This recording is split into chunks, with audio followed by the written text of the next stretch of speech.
Hmm. Hi, I'm Morten Solvik, Vice President of Mahler Foundation and host, writer, and producer of the Mahler Hour, where we bring you the personalities, places, and projects happening right now in the Mahler community around the world. Last month, we took an inside look at the prize-winning podcast Embrace Everything, dedicated entirely to the life and works of Gustav Mahler. I was joined by its creator and producer, Aaron Cohen.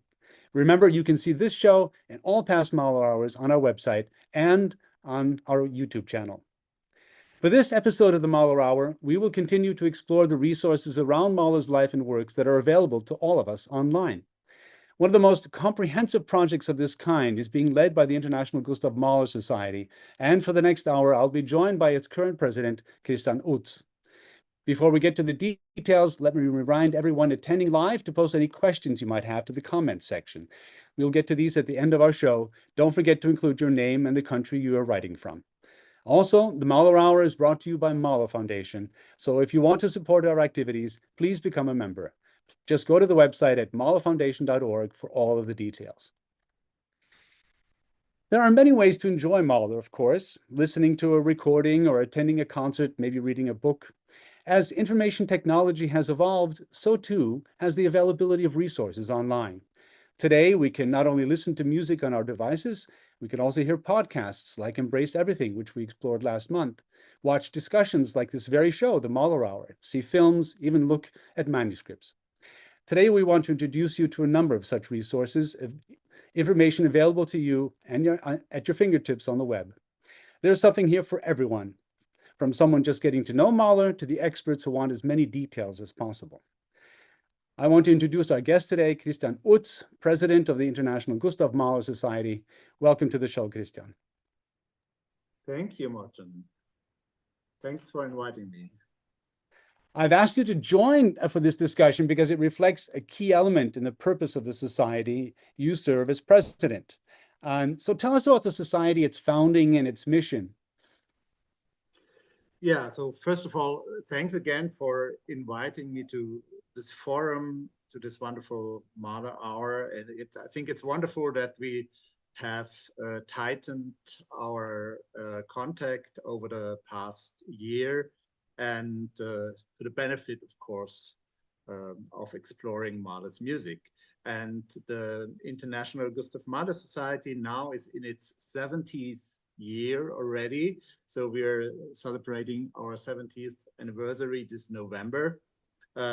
The founding in 1955 was initiated by the Vienna Philharmonic. And as most of you know, the founding president, Erwin Ratz, was the driving force over almost 2 decades in the beginning until his death in 1973. He was the editor of the Critical Complete Edition. He initiated a lot of international networking contacts, including most prominently the Netherlands Mahler Society. At that point, it was a branch of the Vienna Society and later became independent. And well, Ratz was the editor, and there were, of course, presidents, Gottfried von Einem, Rainer Bischoff, and Peter Revers following him. And as editors in the complete edition, Karl-Heinz Füssel, Reinhold Kubik, and today Renate Starkvoigt and Stephen Hefling have done tremendous work in editing Mahler's works in 2 separate kinds of edition, actually. So the Ratz edition, the critical edition, was around 2004 to 2008, was followed by the new critical edition, which has an even more comprehensive scholarly commentary and apparatus. And so we are, yeah, so maybe that's enough for the moment. No, I'm just thinking, but the Yeah. initial mission, of course, back in 1955 was to disseminate Mahler's compositions and to preserve the composing huts and to sort of make him known to the world. And of course, that is no longer a necessity for the International Gustav Mahler Society. The focus has shifted over the years. And Yes. so tell us more about, so more recently, what really the society is more involved in now. yeah, maybe one word about the early period, and then I'll come to the present activities. So on our website, which we will introduce in a moment, you can read a recent article on Erwin Ratz, and here you can get an impression of how difficult it was at that period to disseminate Mahler's works. And so he was a really extremely active person. And so this article by Antonia Teibler explored a lot of unpublished material, including Rath's letters from his personal archives and the archives of our society. So it's really worth reading. It's also available now in an English translation. Yes, and so currently, of course, the new critical edition is an ongoing project. It received the best edition prize for the early version of the first symphony, Titan, and the fourth symphony, the first edited by Kubik and Hefling, the fourth edited by Renate Stark-Freud. We are continuing to edit the news about Mahler research. Probably it's known to most of you. It's an annual journal on issues in Mahler research, and is appearing in both a German and an English edition. Renate Stark-Freud also is the editor of this journal. We will see it later, probably. And well, since about 5 years, we have increased our activities in the field of digital resources and digital research. It was prepared, of course, since the early 2000s by Frank Fanning. And well, we get to the details of that later, I think. And well, a big major undertaking in this context is our new website, which was opened in April 2023. And I have to say in the beginning that I'm most grateful to the generous donation by our board member, Thorsten Haferlach, which made this major project possible. Yeah. Without that generosity, it would have been impossible. As you will see, it's very comprehensive, and as many of you know, the current technical demands for such a website are quite challenging. So it's really shifted more from disseminating Mahler and doing the edition and getting music out there to getting further into the scholarly aspects of Mahler and sharing that with the world, including a lot of online resources, which is why we're here today. Before we plunge further into that, I do want to make a very important distinction between the International Gustav Mahler Society and the Mahler Foundation, which of course are two very in some ways named very, very clearly around Gustav Mahler, but have in some ways very different missions. I kind of wear hats for both those organizations, but today I'm here for the Mahler Foundation, which is really not about disseminating Mahler's music or looking too deeply into the scholarly aspect, but to turning Mahler's legacy into a force for the good in today's world, as I say at every Mahler Hour, which means to try to take Mahler out of the concert hall, beyond the concert hall, and introduce some of his legacy and ideas, and also, of course, his works to the general public at large, and to bring that mission of the very human, compassionate view of existence that Mahler puts into all of his works. And so it's a very different a mission in some ways from the more scholarly approach of the International Mahler Gustav Mahler Society. So the foundation and society, they work together, and some of them, of course, are the same people, but they really are very different in terms of their mission and their structures and where they're located and all of that. So, and by the way, we should say the International Gustav Mahler Society, of course, is based in Vienna, Austria. All right. Let's have a look at, do we want to look at the website and start there? Because from there, we can go to many different places in the virtual world. Yeah, so I try to share the screen. So I hope you can all see the starting page of our website now. It has a slider element where you can slide between various current or not quite so current news. There are further elements below where you can go directly to various sections of the website. And most importantly, here you can switch to English. So you have almost the entire website available also in English. And so the most important part is this hamburger menu here, where you have the structure of the website at one glance. And I think today we're going to look at this research section mostly, but we also have selected information on symposia, festivals, concerts.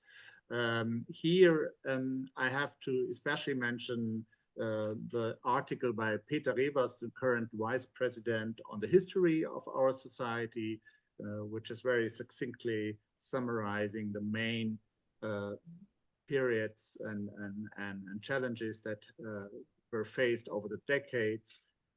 You can see information on the Golden Mahler Medal. There will be a awarding ceremony in 2 weeks from now. Hermann Danusa will be awarded the medal.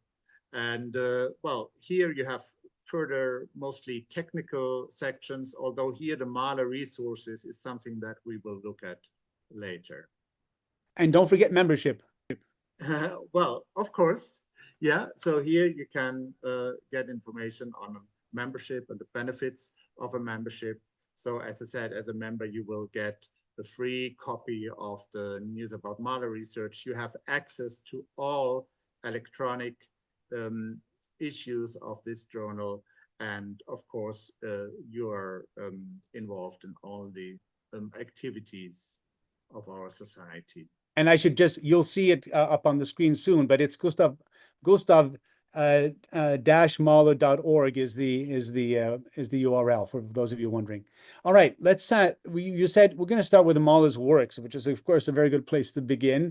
And it's not just the works, because as part of the work of the International Gustav Mahler Society, it's important to create a catalog, a formal catalog, a numbered catalog of everything that he wrote. And so this is an overview of that for those who are interested.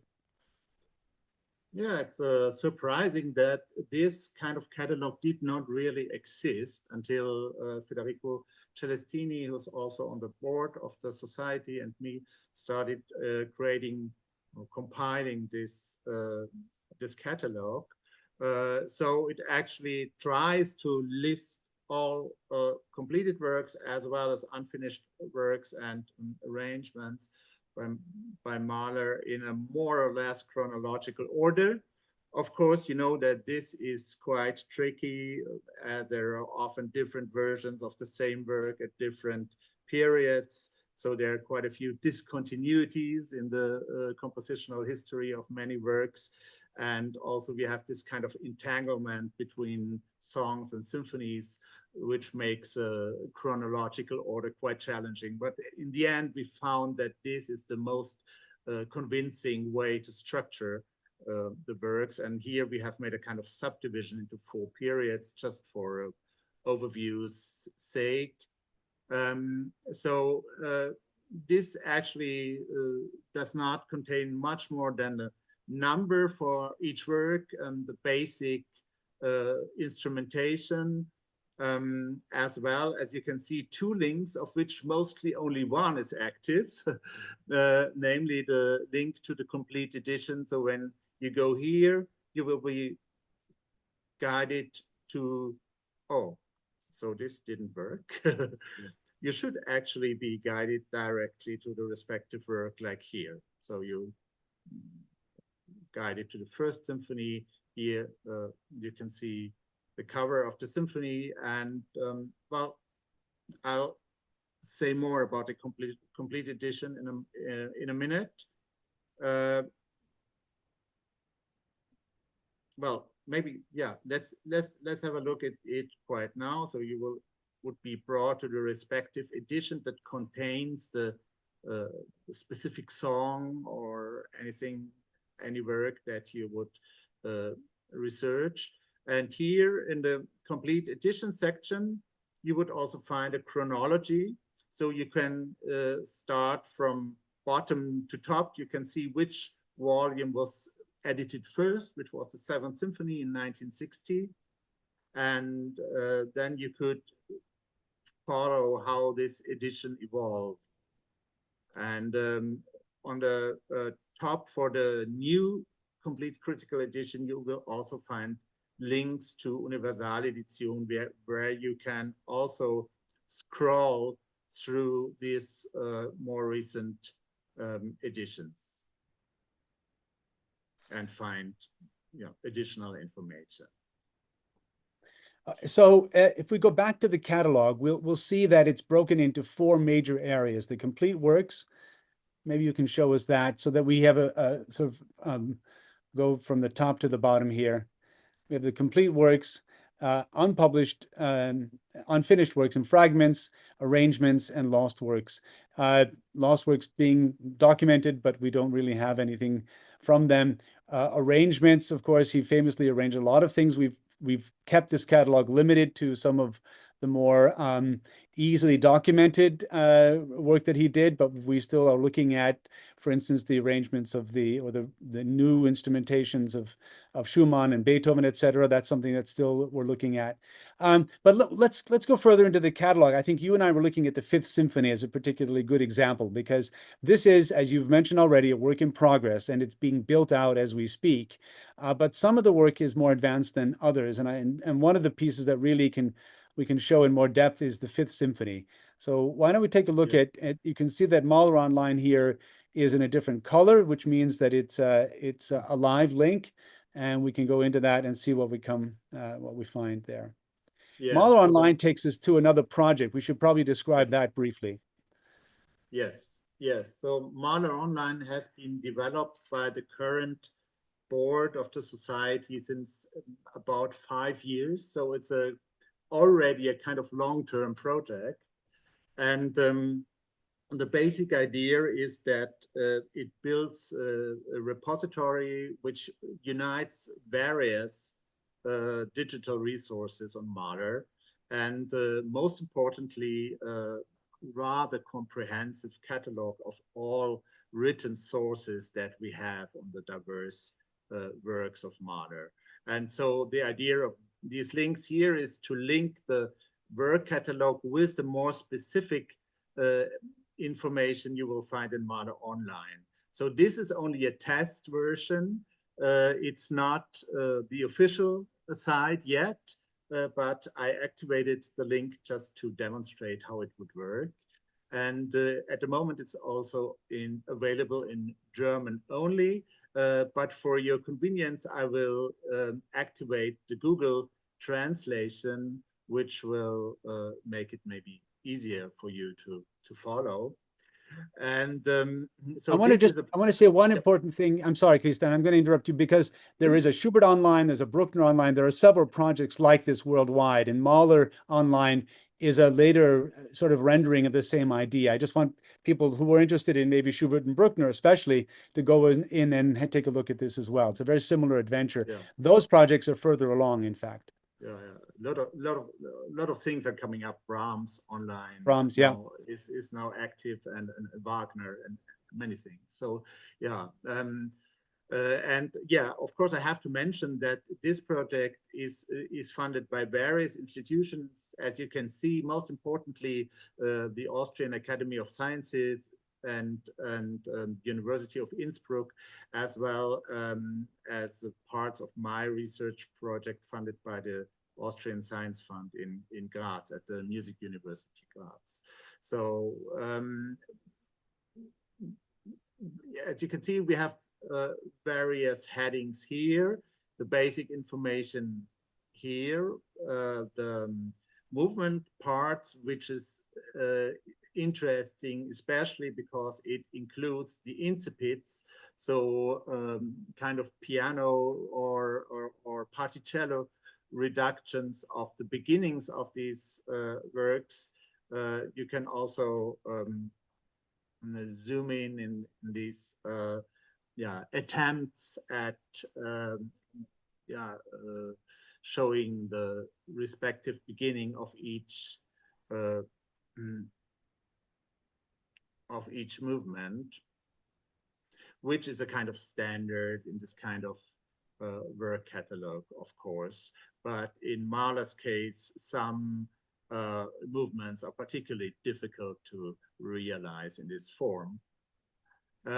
Yeah, here you have a few basic data on the compositional history and also the editorial history of the work in a table form. So this allows for a very quick overview on the most important steps at creating and also performing the work. And the key part is found here. So this is a list of all available sources. And when you open one of these tabs, like here for the autograph fair copy, so you will find a more detailed description. And most importantly, of course, you will find a link to the digital copy available online, if there is one available online. So in this case, it's in the Morgan library, and you can browse the manuscript here. It's not really very, yeah. Okay, so this takes a while, so it's not very user-friendly way of presenting the manuscript, but it's still available. You can also download the PDF. And maybe for viewing more attractive is Alma Mahler's Stichvorlage. So as you can see, we have to translate that. This is the engraver's copy that Alma prepared from the original manuscript. Copy. Yes, thank you. So, and this is in the New York Public Library. And so let me see, there's a zoom at the bottom left. In black, yes. Yeah, I was looking for this, for the book view, which is, I think, So this is Alma Mahler's hand copying this out. Remember, this is a piece that he finished just after they were married, and she was the copyist for what was sent then to the engraver. Yes. So in that way, we are trying to bring together the resources that are available. And of course, it is also linked to digital copies that we have in our society, or most of which, or the most important of which, are stored in the Austrian National Library, but they belong to our society. So for example, there's a set of parts that was revised by Mahler towards the end of his life. And here you would have a link to our society catalog, where you have an even more detailed description of this source. And you could look at it or download it as a PDF, but most recently, these sources are also available through the Kulturpool website, which is a major cultural heritage repository of the Austrian government. And we received funding from this program. And so our digital copies can also be accessed through this repository. So here you can quite easily scroll through the digital copy.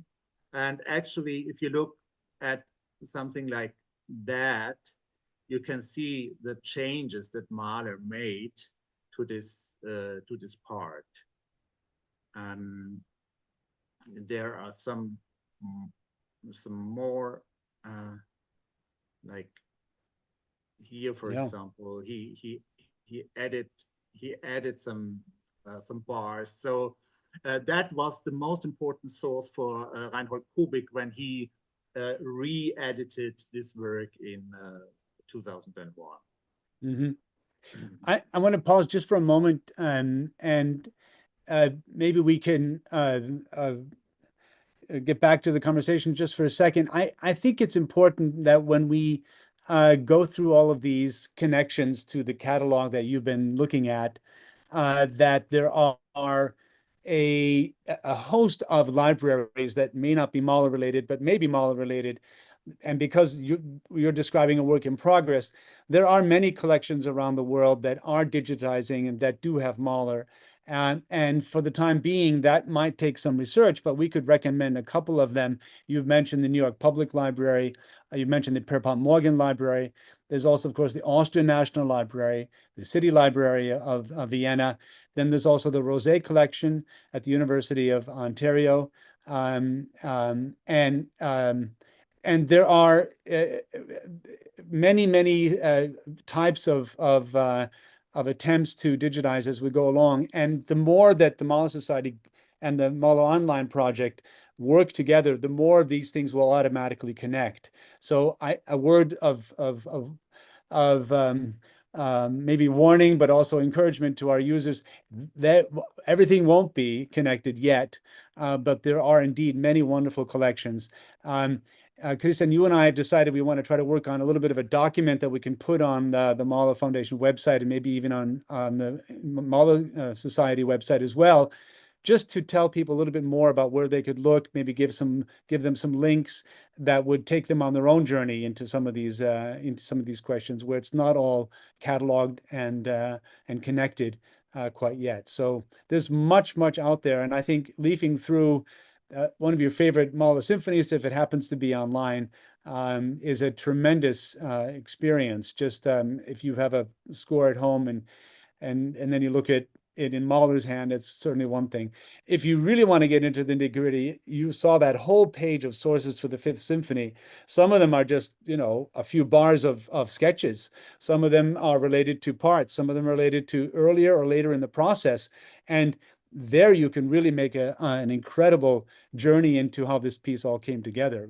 That's, of course, for the more advanced users and those who are conversant with the score. But that all, too, is increasingly available. And I think it's important to encourage you all to take that journey. Even if you don't, if you have a score at home and you want to embellish that with something more, it's certainly fascinating to look at the handwriting, and I think you get some of the personality and the sense of what was happening at the time. My favorite type of manuscript is the early stuff where it's sketches and it's written in hastily. So just getting the idea on the page. Later on, the clean copy is really a much more considered and prepared process, and one more redundant of the creative process, whereas some of those sketches really are the moment he's putting it down for the first time, which is very exciting. I might add that actually many autograph scores are not available. So this includes the Third and the Ninth Symphony, the Lied von der Erde, and some others. And the Mahler Society has copies of all these sources, and that was how Erwin Ratz was working. He asked for copies or microfilms of these sources, and then added his notes into these copies. And so we have also digitized these copies. We cannot publish them, but they are available for researchers who come to our archive and want to consult those sources. Yes, I think it's important to point out that because we have this information that's from other collections, even as you point out, the parts that were corrected by Mahler, it's a published part, but it's Mahler correcting it. These are key to producing the critical editions, because we don't have enough time to get into what that means. But after Mahler finishes a symphony, puts it on paper, sends it to the engraver, publishes it, even performs it, he often has second thoughts about really what this should look like. And he'll go back into it and he'll ask his publisher, I want to reissue this symphony. He did a lot of that when he was in New York, we know, with Universal. So it's those pieces of information that become critical, to use the word term twice, in the critical edition. And that's partly also to, you can have a look as just a general user at what those things look like. I think you'll be stunned at the diversity of sources and the complexity of what does this really mean for a final version that needs to be corrected to a performing score today. That's another topic. We'll get to that more. I have plenty of wonderful people I can talk to about that. This is just a little bit of a heads up about what this kind of content really is getting into. Let's get back to we're going to run out of time. I mean, I also want to add that if you are interested, just a reminder, if you are with us live, you can feel free to send questions through the chat. We'll be happy to answer those in the Q&A at the end of the hour. We're going to get back, I think, to the International Gustav Mahler website. We were going to look at maybe the archive catalog. I don't know, Christian, where do you want to start next? Maybe one last thing about this Mahler Online. It also includes what might be interesting for some of you. A list, a rather comprehensive list of performances until 1950. So these lists turn out to be quite long, actually. And at the moment, the information given here on this test website is quite elementary, but in the future, we will also, as you can see here on our kind of back end, we will also have a link to the program book. So in this case here, you see the world premiere of the Fifth Symphony. You can click in our catalog. You will find the program booklet of this world premiere, though only in a copy here. Yeah. Mm-hmm. And also you will find selected links to reviews of some of the concerts, and especially the world premieres. So it might take a while to load. Yeah, so here you have the review by Paul Hiller of the premiere of the Fifth Symphony.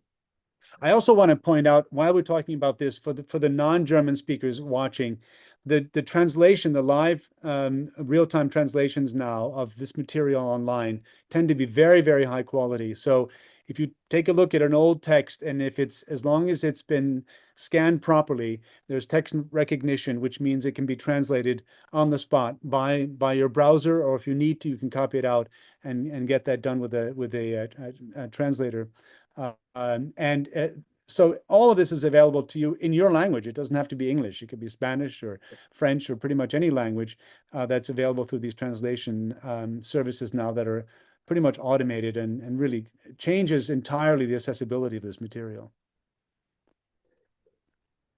Okay, so maybe let's go back to the catalog of our society, which I would say is the heart of our website. And it's also the most complex part. So it is, after 2 years after publication of the website, it's still somewhat unfinished. But as part of the digital heritage program, which I have mentioned before, we have digitized about 2,000 sources, so mainly musical sources and program booklets. And since especially the musical sources, like the orchestral parts we saw before, sometimes contain up to 1,000 pages. So the total page count I just calculated before is 56,000 pages, which are digitized already. So that's quite an enormous resource. So unfortunately, this catalog is available in German only, but I think the categories are quite straightforward. So I would maybe show you some possibilities of searching for this material. So for example, in case you would like to know, get this kind of program of a world premiere that we saw before, you could enter Uraufführung and then maybe Ninth Symphony. So this would lead you to the posthumous world premiere of Mahler's Nines, conducted by Bruno Walter. You could find all the details in a more detailed page, and the digital copy here as a PDF.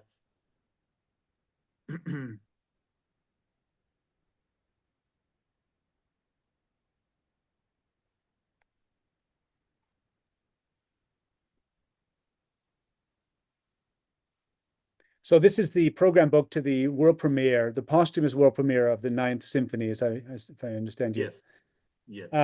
Yeah, that's pretty nice to have. And of course, again, yeah, one example of how to use the catalog. Of course, you could also look for musical sources that we might have on the Ninth Symphony. And well, there are 11 entries, some of which are more recent, which means they are no original sources that Mahler has annotated, but they are rather materials that the editors of the complete edition, most often Erwin Ratz, worked with. So these sources would contain the handwritten notes by Ratz or other editors. Mm-hmm. Yeah, and so more recently, we have also started to digitize audio recordings. We have quite a substantial collection of audio resources, including some tapes of unpublished recordings. And for today's session, I prepared one of them to show you, because this is still work in progress, but this, for example, is a tape recording of the Adagio of the 10th Symphony, probably from 1957. So as you can see here from the digitized tape material, there is not much information we have. That's all we have. So it's rather limited. But with some research from the rest of our catalog, we can switch to English now again. So you can read that, and you see that Morad actually conducted a version of this Adagio before it was first edited by Associated Music Publishers. So that's a quite rare document of an early version by Grenek and possibly Franz Schalk. The digitization was done by David Pickett. So if he's here, many thanks to for this tremendous work. As you can imagine, it's extremely difficult to work with these old tapes. Some of them are really in a bad shape. So that's a major project for the moment. It also includes, oh yeah, maybe we should listen to, of course, small excerpt of this.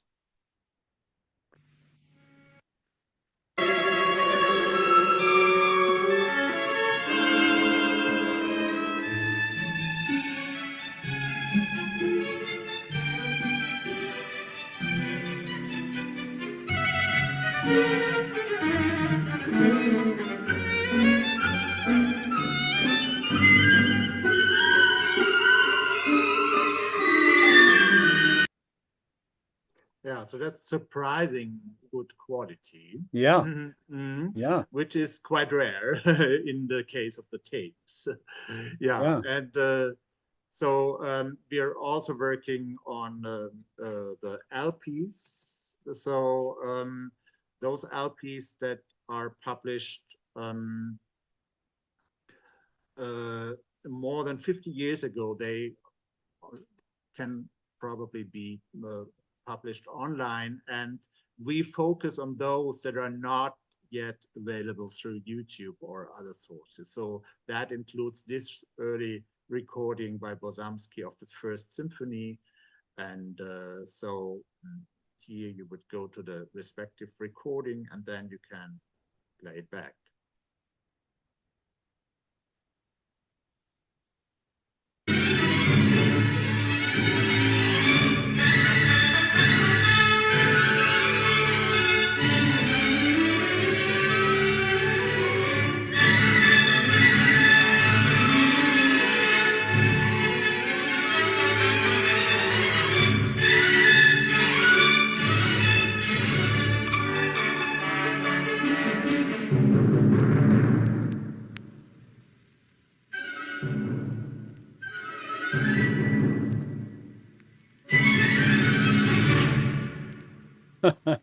He really likes to play with that ending.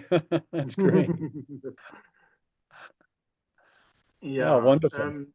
So yeah, there are a few selected other. I mean, as you can see, there are a lot of articles and books, and these are still work in progress. So you will find some titles and the authors, but not much more information. And of course, most of those they will not be available as digital copies. So they only show you what we have in our archive and library. And if you would like to have one of those articles, we can probably make a copy and send them to you. Great. So this is the archival end of it. In other words, if you want to find information, sort of explore on your own, and I think that's if you have the instincts of a detective and you want to get to the bottom of things and you have these wonderful resources you can rely on, that's clearly a way to produce your own information, summaries. But of course, there are other forms of information online that you've mentioned as well through the Mahler Society. We can start with that. And that is, of course, the news about Mahler research. We have some digital essays. We have CD reviews. In other words, we have sort of prepackaged information that's on there as well. We don't have our books scanned and available, of course. That's also a copyright issue. But we do produce our own information and our own copyrighted and copyright cleared information that we can share with especially with our members. Why don't we show a little bit of that too? Because I think that's a kind of reading that is unusual in the sense that it's produced by the Mahler Society and a little bit out of the ordinary, not something that would be easily found in other resources. Of course, yeah, thanks for reminding me. So switch to the English version again. So now I'm logged in as a member, and so all these issues would be available. So all 77 issues are digitized or available in digital format. And here you could read them in PDF form.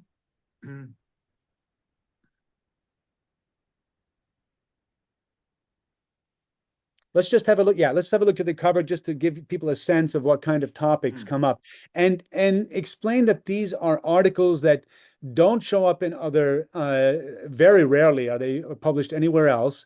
And when we say news about Mahler research, it's really like what someone comes up with pursuing a Mahler project that doesn't turn maybe into its own monograph, but is certainly worth telling the Mahler world about. Yeah.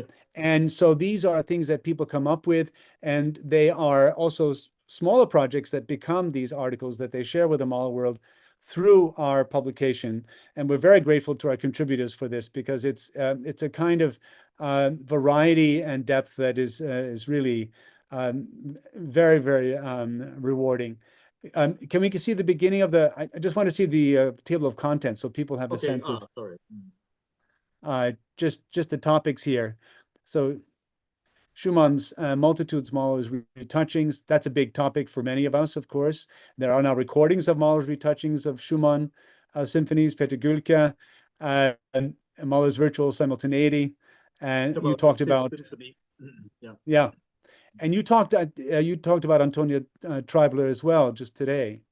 Yes, just a few minutes ago. That is the article on Erwin Ratz and the Mahler Society. Yeah. Right. And then a frequent contributor, Franz Willnauer, as you will know from all of the editions of letters that he's produced. Probably he's well over 1,000 letters that he has edited and brought to the world, much to all of our benefit. Mahler signs contracts. That's one of the things he's been doing a lot. He has another article on Mahler buying his plot of land, I think last year or the year before, another contract article. Mahler's works in Interwar Budapest by Laurent Petri. And of course, then we have reviews of recent publications. So you'll see that it's really a wide variety of information and perspectives on Mahler's life and works every time we produce this volume, which is edited by Renate Stark-White. We've talked about her already. And these are tremendous contributions to the literature. Yes. Yeah, and so what is new in this website is also the digital essay and CD reviews. So maybe I show you one of the CD reviews, because this also has this attractive feature of including audio examples. So you have this more recent Right. edition of 6 symphonies with Simon Gaudens and the Jena Philharmonic. And so this review is rather detailed in that it really goes into some musical details and offers comparisons of specific sections, also Yeah. from other recordings. What tremendous advantage of the digital format, because you can actually listen. You don't have to find the CD or anything like that, and experience it while you read the review. Yeah, very, very powerful. Okay, I'm mindful of time. We should take another step away from, because of course the Mahler Society is not the only organization producing this type of information. Oh, before we go away, let's go to the Mahler resources. Yes, let's go to the Mahler resources, which is a reflective, as you said earlier, of an earlier database put together by Frank Fanning. And I think it's very useful for people who really want an overview of some key aspects of Mahler. Yes, let's look at the concert repertoire. And if you click on that, you can take a look at all of Mahler's concert performances he's conducting, by work title, composer, city, and you can even get a statistical overview of how much he conducted of whom. So you can look up all of the things, all of the Brahms symphonies, the Bruckner symphonies, and here you get a ranking of the works that he performed most often from most to least. Very handy. I mean, Knut Martner, we know Mozart, Gustav Mahler im Konzertsaal is a wonderful resource, but for those of us who don't have that book, this is a really nice way to look this up quickly. It's online all the time and available to you. See what else can we use from this. We have the well, we have many organizations listed here, by the way. All the Mahler societies, collaborating institutions, including the Mahler Foundation, of course.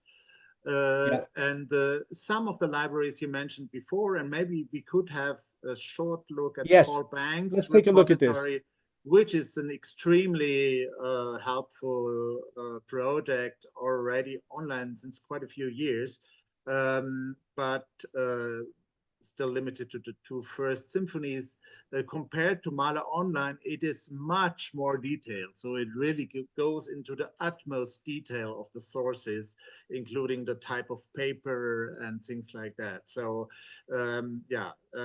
that's really a must, I would say. Yeah. Among the others, you mentioned the Rosé collection already. Of course, the Lagrange library, and in Paris. Yeah, these actually, now that I see this again, I've looked at it a while ago, I see that we have many cooperating organizations and many other resources that we would highly recommend you consult. The Paul Banks is an example in detail of what Mahler Society is doing on a much broader but not as deep scale. So those are tremendous things to have at your fingertips, and it's all on this webpage. That's one of the nice things about it. If you open up, as you said, the sort of the hamburger icon, all of the layers, you can see the whole thing open up in front of you, and over there on the right-hand side says Mahler resources, which go outside of what we're doing in terms of the projects we just discussed, but are also extremely valuable.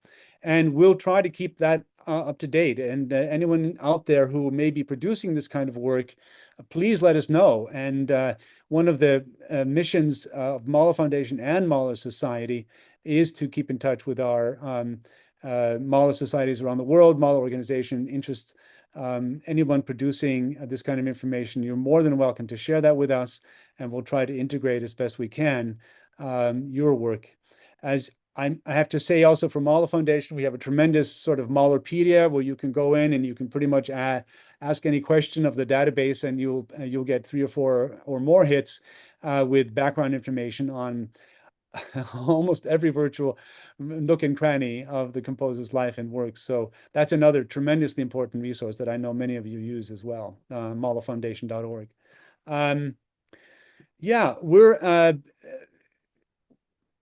we should mention, of course, the obvious. You have YouTube and Spotify and Amazon and other services that provide recordings. There are the sort of the more commonly accessed sources. We should also mention Lou Smoley's podcasts. We have them integrated on the Mahler Foundation website. Every movement of every symphony. If you look up the symphony, or if you go to podcasts on the Mahler Foundation website, you get a complete listing of what Lou Smoley has done, which is a tremendous resource. Push a button and listen to him talk about it. And they are also available in transcript. So that's a few more things that is highly recommendable to the Mahler community. Anything else that you can think of, Christian, before we turn to questions here?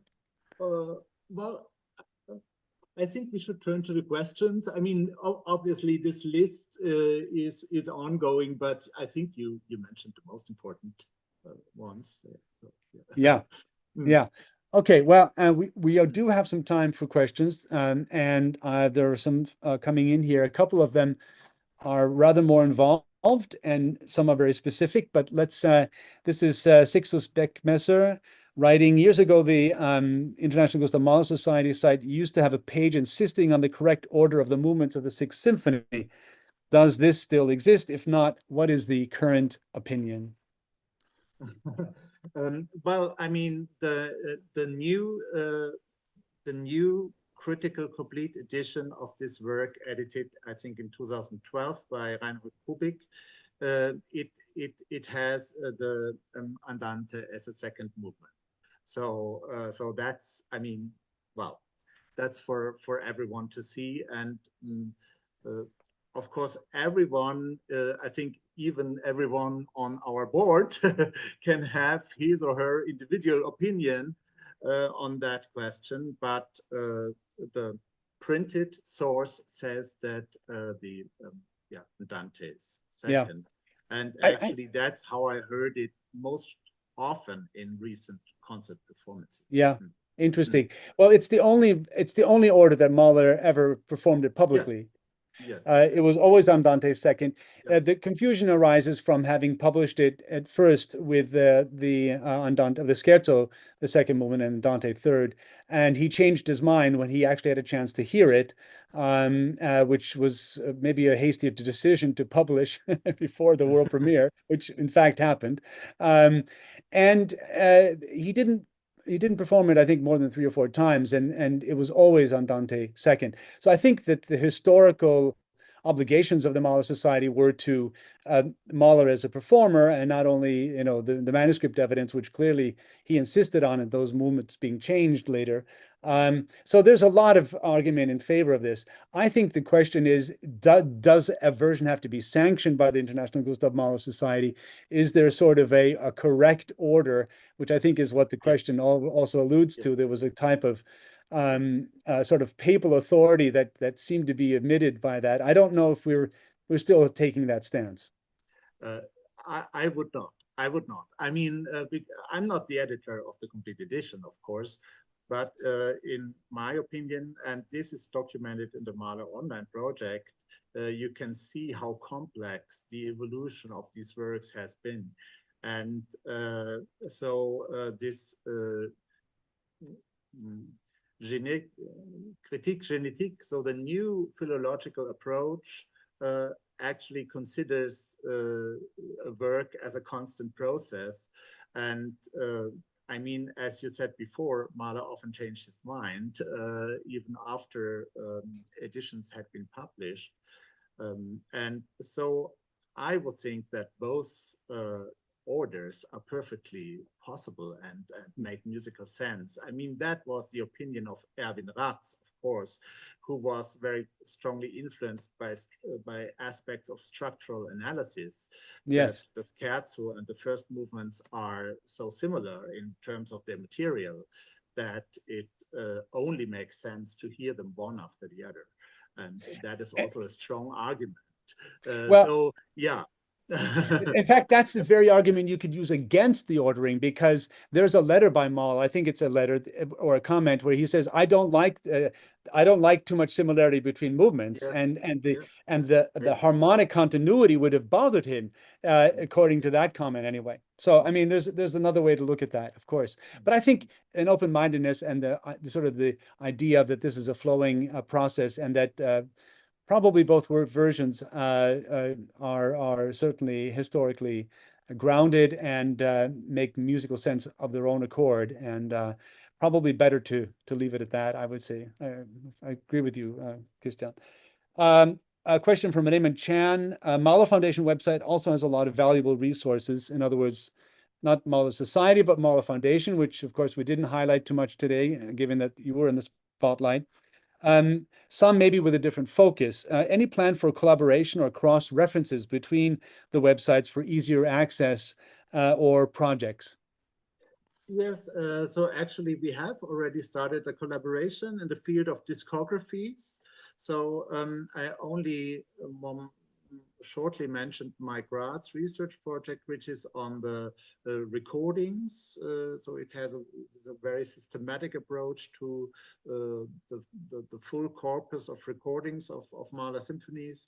And I already exchanged views with Vincent Maury and Francisco about that. So the Mahler Online will also contain discographies, and so I think in that on that field definitely we can have a good exchange and collaboration, Yeah. and well, possibly on many other aspects as well.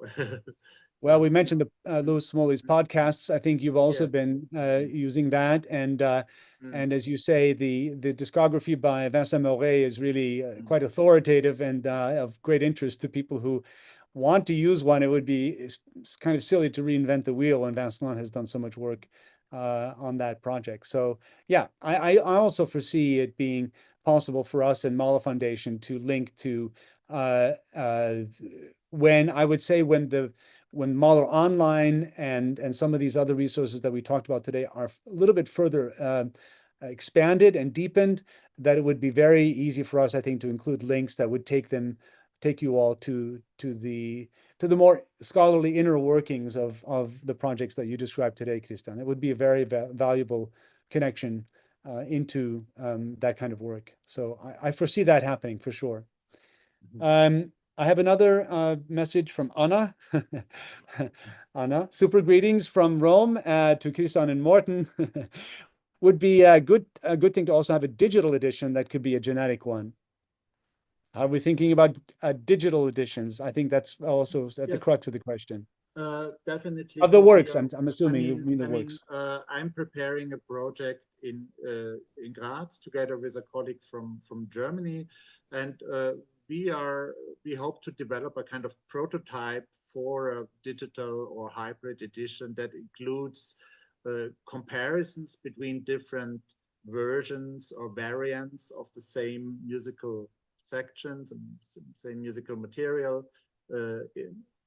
taking songs as examples, so smaller pieces where you can accomplish that more easily than in the case of these huge symphonies.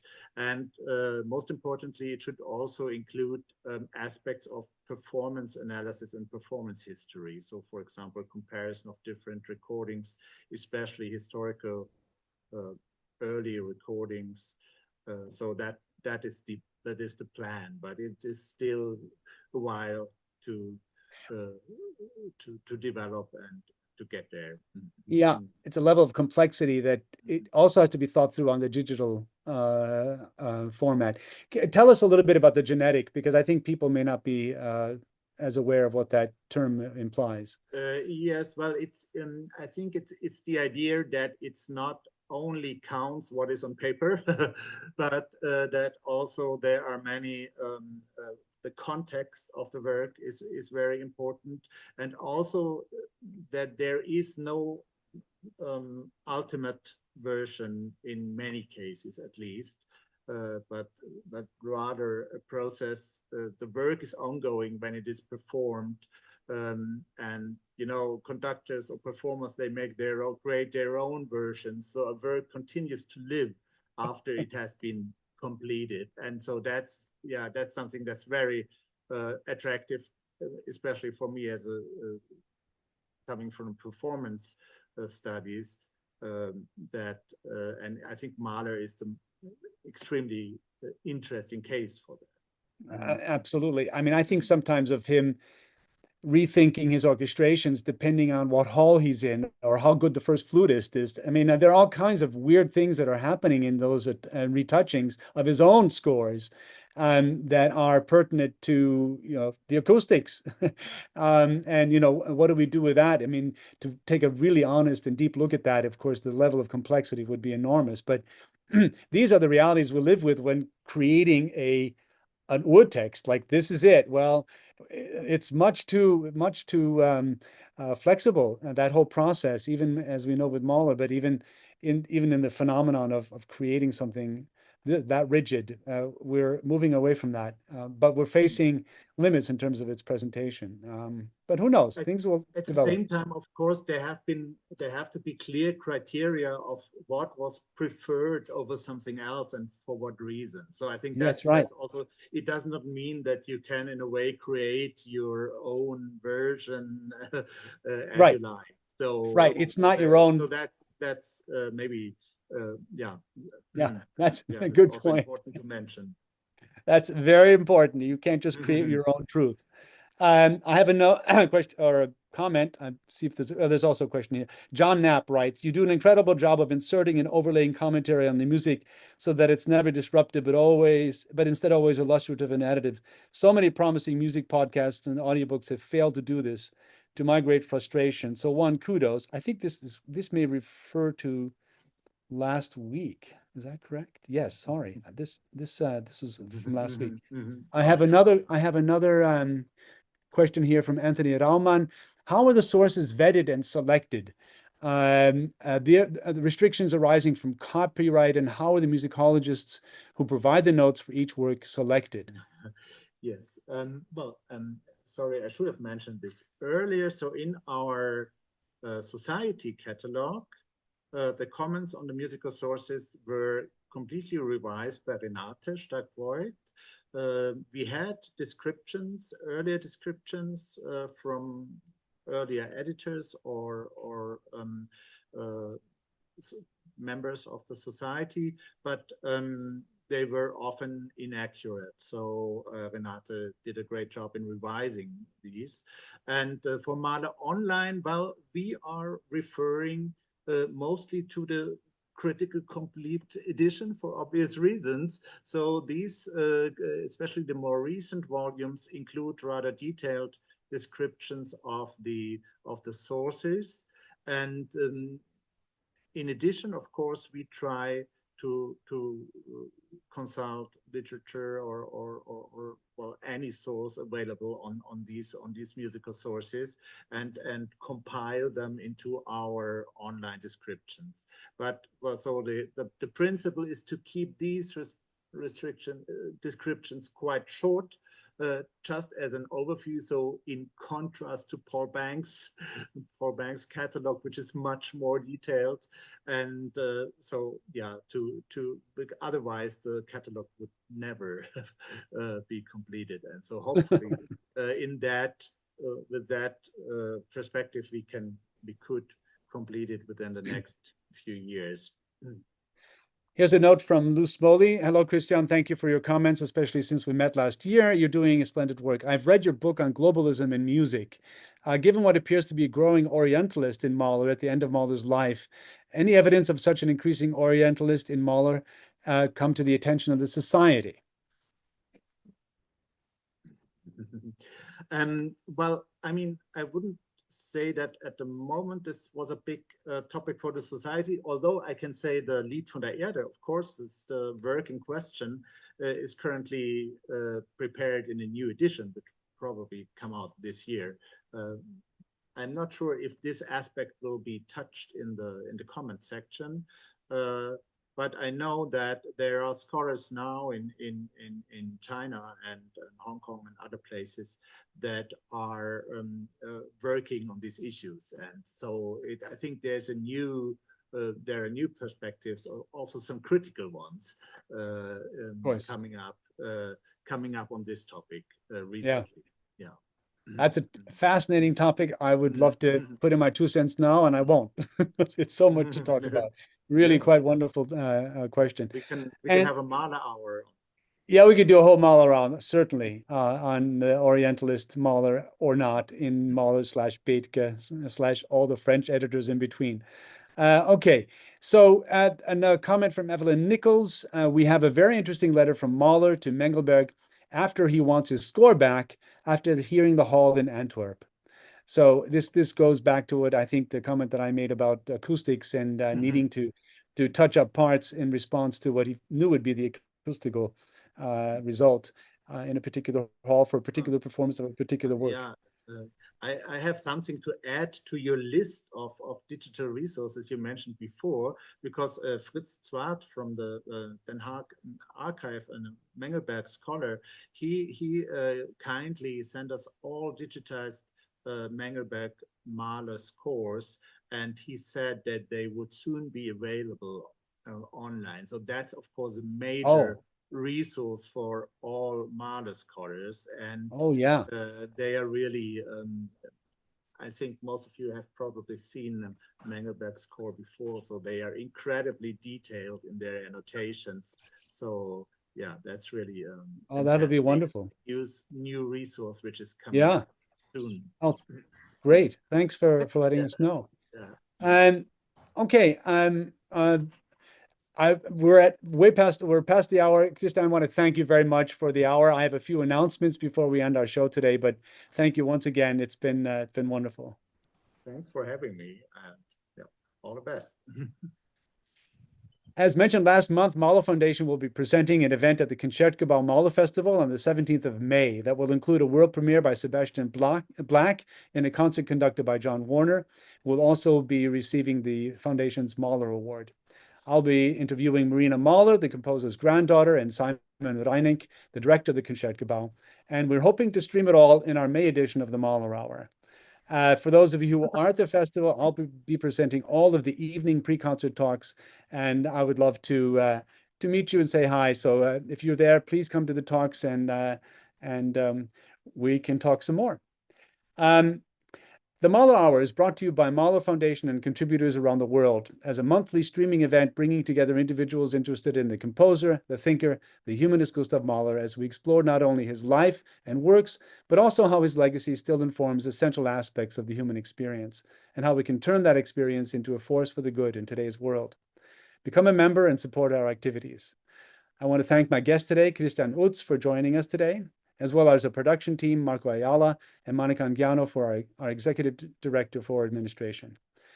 The Mahler Hour is back next month on 26 April with a show dedicated to Gustav Mahler and the Netherlands. I'll be joined by Evelyn Nichols as we present a recently published book on the topic and get ready for the upcoming Mahler Festival in May at the Concertgebouw in Amsterdam. I hope you can join us. That's our program for today. Stay safe. Thanks for watching.